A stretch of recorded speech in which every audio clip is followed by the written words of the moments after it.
The Hornets get another win over the Miami Heat. It's their fourth win in their last 6 games. It all comes 10 days before the trade deadline. Is Terry Rozier worth the first rounder? Is Mason Plumlee worth the first rounder? We'll talk about it all today on Locked On Hornets. We're Locked On Hornets, part of the Locked On Podcast Network. Your team every day. In a minute, cuz we live.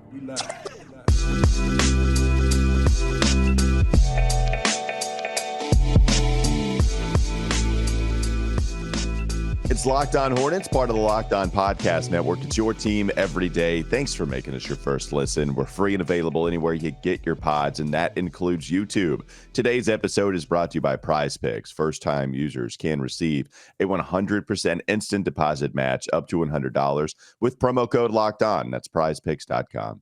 Promo code Locked On. I'm Walker Mail. That's Doug Branson. Catch his Substack, Every Hornets Boxscore, on everyhornetsboxscore.com, where he's writing about a win against the Miami Heat. We had some impressive stat lines in this game. PJ Washington, Gordon Hayward, and Terry Rozier, all with impressive stat lines, Doug, and we'll get to them in just a moment. But I thought this was the second game in a row that we saw grown-up clutch time from LaMelo Ball. I felt like in the fourth quarter against Chicago, we talked about that, where he got to the foul line and it was an atrocious shooting night all around for him. Here, it was like that for majority of the game. He was not hitting shots. And then he started to in the fourth quarter. And yeah, the turnovers are up. That's fine. But Steve Clifford talked about how good he was against the zone and how because they were good against the zone, a lot of that was because LaMelo was putting guys in the right position. And so Steve Clifford, before he praised LaMelo for hitting shots towards the end, it was all about his understanding and breaking down zone defense at a time where it really propelled them into winning this game. Another grown-up outing for LaMelo Ball, Doug. I thought it was the second one in a row. That's right, and the second night in a row where he had a big fourth quarter performance. So he doesn't allow 3 quarters of bad shooting to become 4 quarters of bad shooting. And honestly, that's what stars do in this league. You cannot hold them down for 4 quarters. So he, really stepped up when it mattered offensively, started knocking down threes. It's obvious that whatever you want to call it, playing hurt, playing uncomfortable, that arm is not right. I think there are multiple things going on at this point with ankles and wrists and maybe elbows. And so, I don't think that we're going to see 100% healthy LaMelo maybe until next season.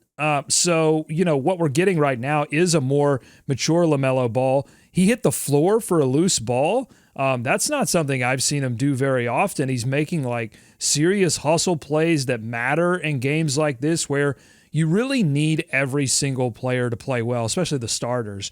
You need every single player to contribute in some significant way if you're going to win these types of games. And LaMelo did so. I mean, yeah, I think it's a more mature version. Just like we saw a more mature version of Kelly Oubre. We said, Tsunami Papi is becoming Tsunami Father. I think LaMelo is becoming LaFellow. He's LaFellow Ball. Like he is becoming a more mature, like a British gentleman, like a LaFellow Ball. Okay. I can work with that. I didn't know that the father connection there, but LaFellow, like just becoming more sophisticated with his basketball game. That's I right. can feel that. Exactly. I can fellow that for sure. LaMelo to LaFellow Ball. I really like it. So yeah, I thought that was another good fourth quarter performance. And really it was the shooting for him at the end of this game that really helped him out as well as the Charlotte Hornets. The other good box scores here, Doug, if you take a look, let's start with PJ Washington. I thought had a huge play where he missed a shot at the rim and then just grabbed the rebound away and was able to get a second chance opportunity at the very end. I forget who he grabbed it away from, but just was able to. It was. Okay, so created that second chance opportunity and then scored 27 points, 11 of 19 from the field.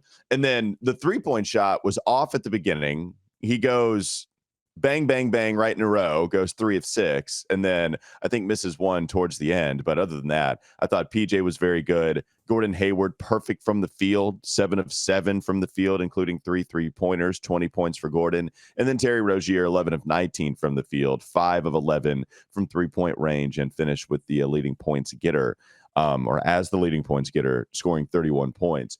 If I have to pick player of the game at the end of the Hornets post-game show, and so that's what I had to do for WFNZ yesterday. We went with Terry, And it was the incredible shot that he had at the end of the half court too. Like he had that crazy buzzer beater and then had another one too. So we chose Terry, but I'd have been cool with all three of them. Who would you have chosen if you were my producer telling me, hey, let's go with player X instead? Man, it is really tough. I wouldn't say Gordon because, yes, he was perfect from the field, but I think they were fortunate in that PJ was hitting shots at the end of the game. They were fortunate in that Terry was as on fire as he was because Gordon wasn't very aggressive offensively in this game. I mean, he knocked down the shots that he took, but ultimately only 7 attempts from the field. So had those other guys been off, maybe fully different story in this game. So I'm going to exclude Gordon. And PJ, I mean, those back-to-back threes that he got, I mean, really changed the trajectory of the game. Mm-hmm. But over the course of the full game, in terms of keeping them in it, keeping them competitive through that first half, got to give it to Terry Rozier. In fact, I'll say that without that buzzer-beating halftime, you're going out of the first half, that's end of second quarter buzzer beater, I don't think they win this game, man. I think the momentum at that point would have been fully with Miami, and I think they come out in that third quarter, and we're talking about maybe even like a 20-point deficit at some point in that third quarter. I don't think the Hornets could have come back from that. So I'm going to give it to Terry Rozier. He has been playing amazingly, cumulatively over the past 6 games since that back-to-back against Boston. He's averaging like 27, 4, and 4 on really great percentages. I mean, these are elite numbers that he's putting up, and he's doing it as LaMelo Ball is reacclimating himself, after you're returning from all of these injuries. He's once again stepping up into that void. Terry Rozier, he's been amazing. Yeah, 7 assists for Terry Rozier, too. So 7 for LaMelo, which is to be expected. PJ Washington had 5, which is a decent amount for him for sure. But then 7 for Terry. So I thought that was a good game. 31, 7, and 6 to be exact. What you're seeing from Terry on good shooting all the way around. So those are the good performances. Bench, not so much. In fact, Mark Williams was good, but only 2 of 2 from the field. And so we can get to Mark and a little bit more of the observations that we had later on in the show. But coming up next on the Locked On Hornets podcast. Don't go to sleep on the Hornets just yet. More trade rumors, baby. We're going to talk about Mason Plumlee and the value that the Hornets could bring in return if they send him out 10 days out from the trade deadline. Let's also talk about PrizePicks. This episode is brought to you by PrizePicks, and how it works is you can pick 2 to 6 players, and if they score more or less than their PrizePicks projection, you can win up to 25 times your money on any entry. There's no competing against other people. It's just you versus the projections available. And they offer projections on really any sport you watch. That includes the big 3, the NBA, NFL, and MLB, but also hockey, PGA, college football, men's and women's college basketball, the WNBA, esports, NASCAR, disc golf, Euro basketball, cricket, yes, even cricket, even more. There's even more that I didn't mention there. So go to PrizePicks and entries can be made in 60 seconds or less. It's that easy. You have safe and fast withdrawals, and they're currently operational in over 30 states and even Canada. Download the PrizePicks app or go to prizepicks.com to sign up and play daily fantasy sports. First-time users can receive a 100% instant deposit match up to $100 with promo code Locked On. So if you deposit $100, PrizePicks gives you $100. If you deposit $50, PrizePicks gives you $50. You get the idea. Don't forget to enter promo code Locked On at sign up for an instant deposit match up to $100. Or Locked On Hornets coming up next. Doug, our very own Matt Moore of Hardwood Paroxysm on Twitter, I believe is his Twitter handle. He put this out over the weekend that the Charlotte Hornets, if they trade Mason Plumlee, then they are going to be looking for a first-round pick in return. So quite the incline that you see from Mason Plumlee in his trajectory from what he was just a year ago at this time, where he was not a valued commodity on the trade market. The only reason maybe he would be is because the second year of the contract was not fully guaranteed. But now he's playing very well. And now the Hornets aren't going to trade him unless they get a first-round pick in return. I have thoughts. People, they have the thoughts. Let's go to the Doug Branson thoughts, though. What do you make of Matt Moore's report? I think it makes sense. Why not start high? I mean, especially when a player is playing at an elite level at a position that is going to be valuable at the trade deadline. Let's not forget that all of the things that I'm reading are that teams are looking for 2 things at this point: point guard and center. All of these teams, and there are a lot of them this season, that think they can compete, think they can improve their positioning, get out of the play-in spot and into the playoff spot. And I think there are going to be multiple teams vying for the few teams that are opting to sell at this point. And at that position, point guard and center, the Hornets have two options here, Terry Rozier and Mason Plumlee, that are playing right now the best ball that they've played arguably in their career. And so, yeah, I would hope that this team is asking a high price and willing to negotiate. Yeah, I mean, and certainly for Mason, it's the best ball of his career. I mean, we haven't seen this before offensively, especially in the entire month of January that we just saw. So this for me, it's totally fine to ask for a first-round pick as long as you negotiate and you don't slam the phone down if you don't get anything less than a first-round pick, right? Or I mean, if you don't get anything, remotely close to that. Because at the end of the day, as much as we like Mason, as much as the story's crazy, and you don't want to bring him down because he's been great this year, there's no doubt, especially in the last month. At the end of the day, you're not going to trade a first-round pick for someone that I don't think is going to start for a contender. And the contenders are going to be the ones at the trade market trying to figure out how to just get their team a little more talent in order to have confidence going forward into the postseason. And so are you willing to give up a first-round pick, whatever level of protection you want to talk about, lottery protected first, whatever protection you want to discuss on the first rounder, are you going to give that up for Mason Plumlee, a backup center who is also on a rental, right? Like maybe you could argue that you've just, let's say, when Joel Embiid would go to the bench, and it's not happened this year, but because James Harden, but when Joel Embiid would go to the bench, he'd just get destroyed up in Philadelphia. You constantly needed some big man depth. And let's just say, okay, well, Mason Plumlee's on a good contract. He's there for a couple more seasons, and you wanted to trade a protected first rounder because you're all in. That might make sense, but Mason is not. And so maybe you want the inside track, but still, I would still bet no, that you won't get a first round pick, but it's great to ask for it. Hell, ask for a first rounder for any player you have on the roster.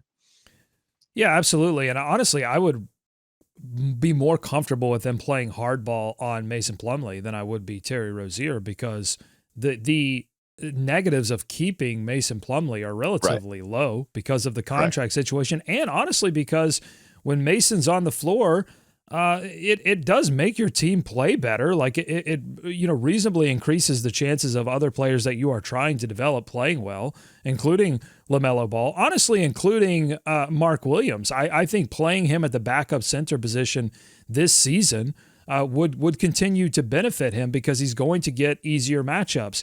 And then when teams try to go after him, like Miami did against Bam, with Bam Adebayo, it's just those instances are going to happen less and give him a better chance at performing well in those situations, as opposed to like grinding it against centers that are honestly, just more skilled and better experienced than Mark Williams and are going to get one up over on him.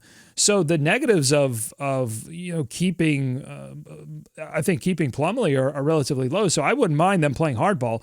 But with Terry, yeah, you have to be willing to negotiate and say, look, there's a contract situation that is obviously going to be difficult for some teams to deal with. Maybe that first rounder becomes some package that includes second rounders and players that you can bring back that would help your team down the line. Well, yeah, and it's not like you're losing Mason Plumlee for absolutely nothing. The cap space is something, and yes, it's coming off of the books either way. But what are you going to bring back if the price becomes, I don't know. I mean, are they going to be multiple second round picks? I don't know what that would be. I'd probably pull the trigger on that because, as we mentioned, and we can talk about this a little bit more in the third segment, but as we talk about taking the keys away from Steve Clifford, at some point this does come about the player, or comes around the players too. So if Mason Plumlee is actually helping you win games, as awful as it is to say, as very against the break it is, then trading Mason Plumlee for assets, even if it's just a couple second round picks, that plus. Part of this too is creating more space for Mark Williams. And I understand your backup, point with Mark coming in, but Mark Williams getting more minutes, I don't think is a bad thing. So yeah, there are different ways to look at it. Ultimately, I do understand, and I agree with you, like the negatives of keeping Mason Plumlee. It's not as bad as keeping Terry Rozier because the price went higher and having that contract on the books further, so I totally hear that. And I don't necessarily disagree with you that, and I've said it before on the show, that moving Mason Plumlee would solve your issue of trying to get Nick Richards more minutes, and then you can move Mark into the starting position and then move Nick Richards into the backup position. Like, I don't think that would necessarily be devastating to Mark Williams. I'm just saying it would be slightly more beneficial for him to play out his rookie season at the backup center position. But again, I don't think it would be devastating to him in any way. Yeah. The other thing that I think you have to consider too is that they do have multiple moves that they can make. We have reports that Golden State is still interested in PJ Washington. You've got Kelly Oubre, who will return this season, is possibly tradable. You've got Gordon Hayward, who I think is probably the least tradable of all of the options. But you do have a variety of players that you can move at this point and make your team significantly, worse, which would put you in a position to have a better draft pick.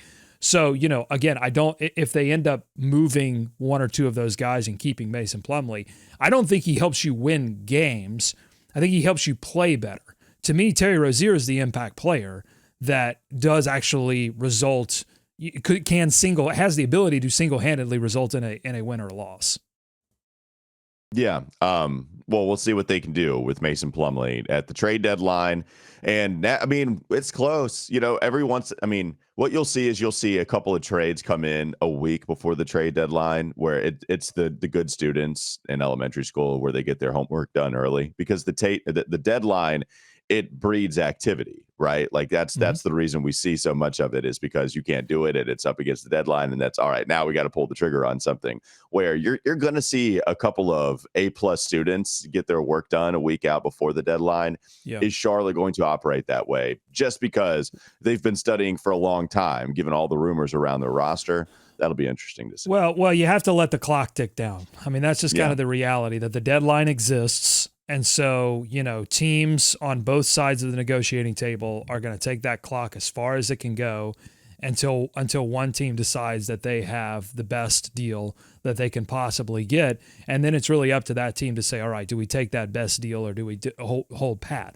Now, what's encouraging to me is that in that Matt Moore report from the Action Network, we're also getting some information that the team seems to be transitioning, thankfully, away from this idea of let's go out into the trade market and try to find tools that we can put around LaMelo to win sooner rather than later.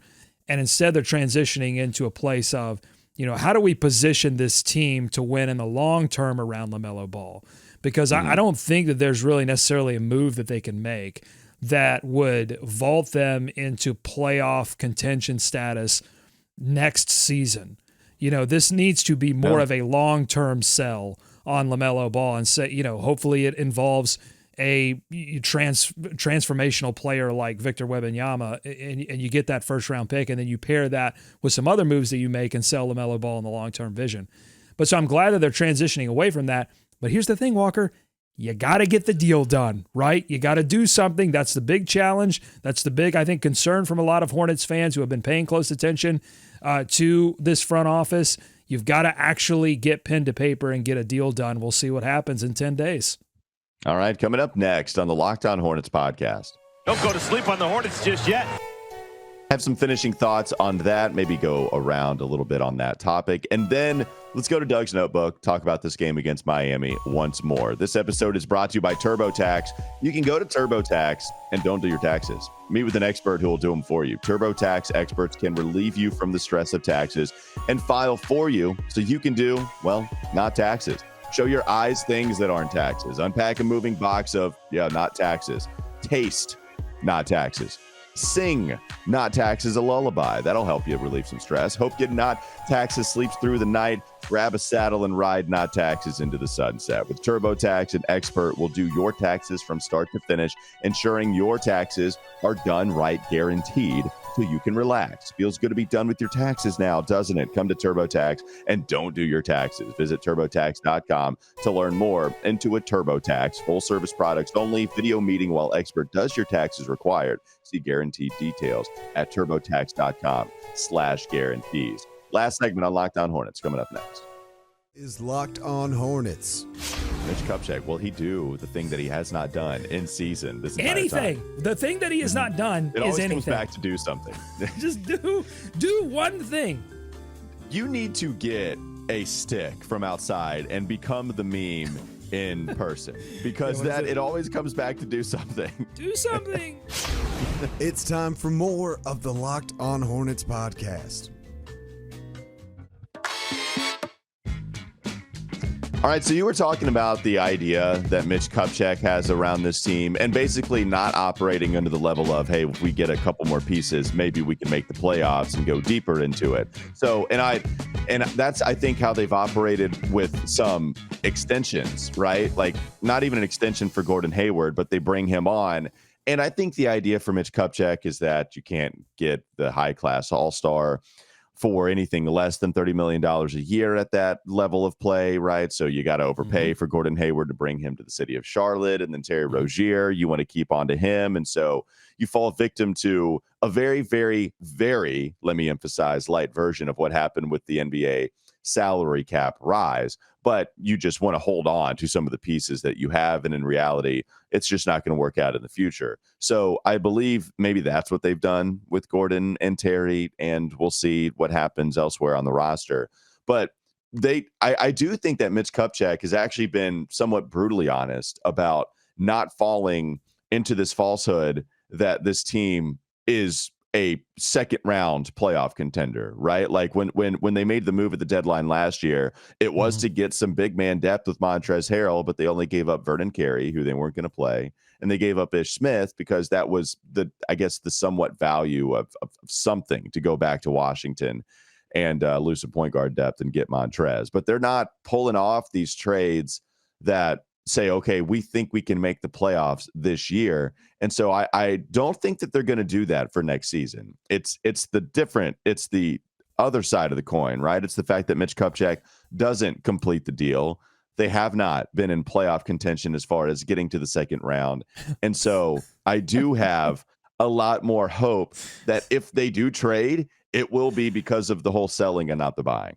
Yeah, I mean, you can't be a second-round team, Walker, until you're a first-round team, you know? I mean, that's right. Just that's math. Well, and Mitch Kupchak has said it. Yeah, they don't want to just get into the first round and get stomped, and that's what's happened except in the play-in the last 2 years. One, I think they solved one of the issues that they had, and that was at the coaching position. I think they now have a coach in Steve Clifford that understands what it takes and can deliver the accountability necessary to get that message through to players of, hey, here's what it takes to actually achieve that thing that you want to achieve, playoff success, possibly NBA championship contention. Well, here's what it actually takes to achieve that. And then players go, oh, okay, I get it. And I think the players do get it. Now, of course, this season has been wrecked by things that were outside of Steve Clifford's control, just tons of injuries.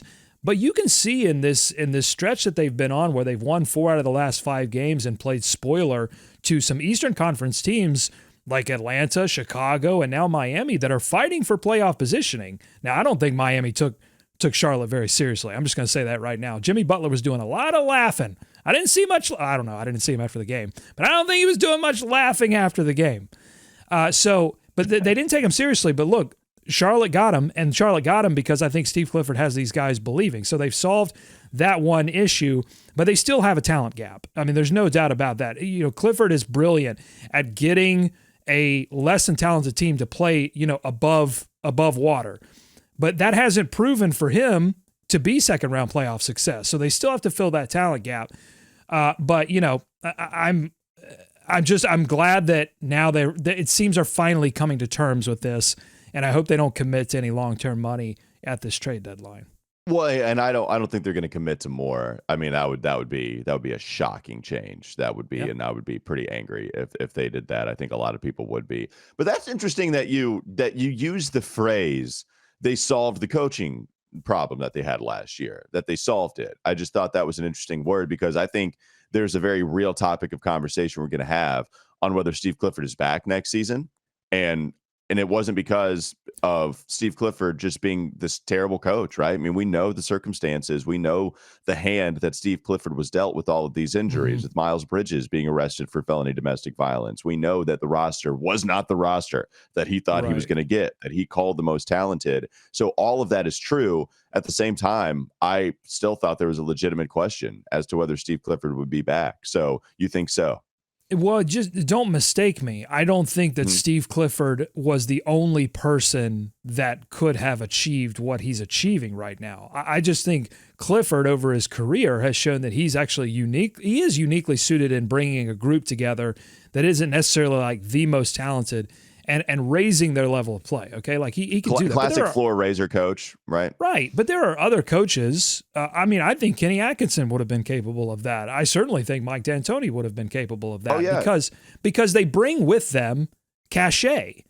And Clifford brings with him, not necessarily, he has coached on staffs that have had like major talent levels, and he comes here off of that stint with Brooklyn. And so I think players recognize that he does have cachet in terms of his proximity to greatness. And I'm sure like Kevin Durant would speak kindly of Steve Clifford. There are stars in this league that would speak to Steve Clifford's knowledge. He's able to quickly gain respect. But I don't think he's unique in that. I just think when I say they solved the issue, I mean they moved on from a coach that unfortunately did not have that same cachet. And I've used the word cachet a lot, I understand. But he didn't have that, and I don't think he really had a tight grip on the locker room, so they've moved on from that.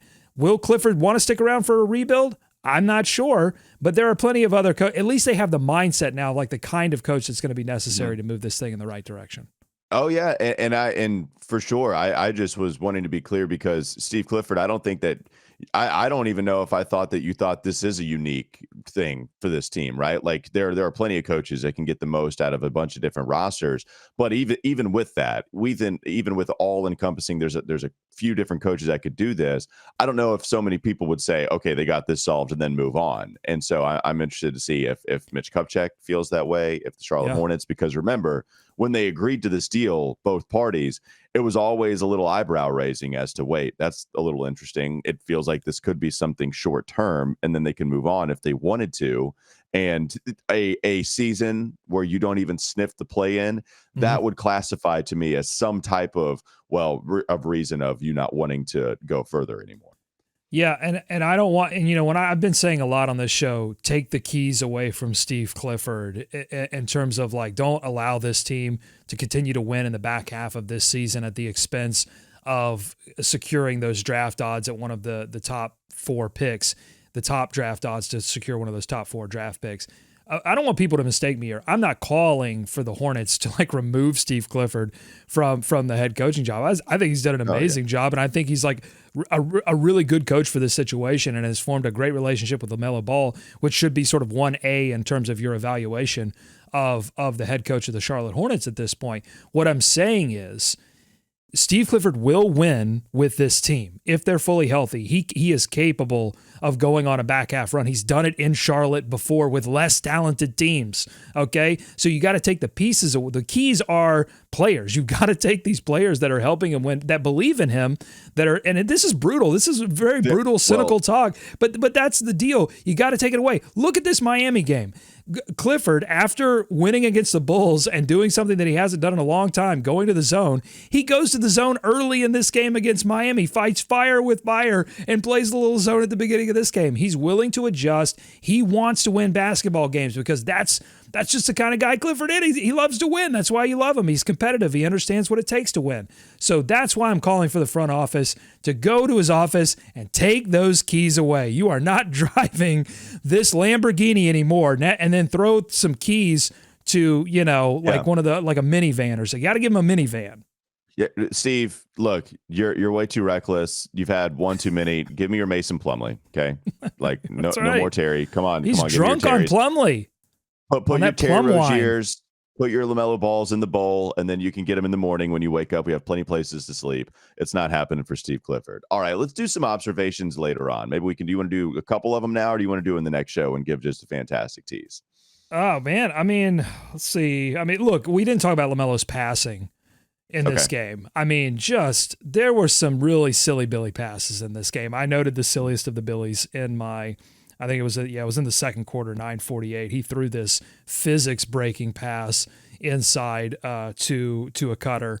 And I just love LaMelo's ability to say, all right, I am going to shoot. Like I'm going to shoot, and I might not make them all, but I'm also at the same time going to make my team better. I'm not going to let that frustrate my ability, because I see that a lot in some stars who really depend on outside shooting. They can get into this groove where if the outside shot's not going down, it's not only affecting their defense, but then they sort of bury themselves and really get quiet on offense. But he stays aggressive with the pass as well.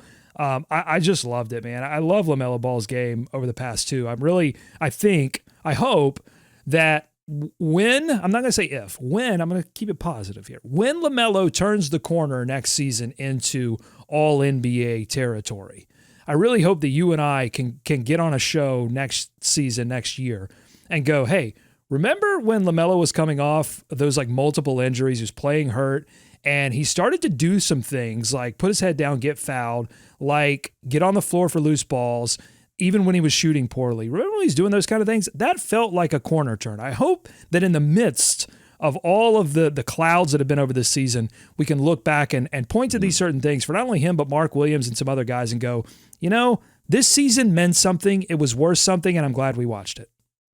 Perhaps it could be. That would be great. What can it mean? And even if it doesn't end up in Wemby, it's got to mean something. I've poured too many of my hours of my life into watching, and I know I'm speaking to someone right now. Someone's listening, someone's watching this show, and I'm speaking. I'm trying to speak for you. I'm trying to speak to you. We have spent too many of our hours of life on this earth. The short amount of time that we get to take breaths in and out have been spent on this Charlotte Hornets team. It has to mean something, and it starts with Mitch Kupchak. That's what do something means. It means, Mitch, we don't have much time on this earth. We want to spend it watching good Hornets basketball. Do something, make it happen. We believe in you. All right, thanks for making Locked On Hornets your first listen today. Now make your second listen game to game NBA. I'm out of breath. Every moment, every top performance, every result. Locked On Game to Game covers every game from across the NBA with local analysis that only Locked On can deliver. Follow Game to Game on Locked On NBA, available on the Odyssey app, YouTube, and wherever you get your podcast. Have a great day. We'll be back with you tomorrow. Oh, do you have something you want to say about the game? Do something.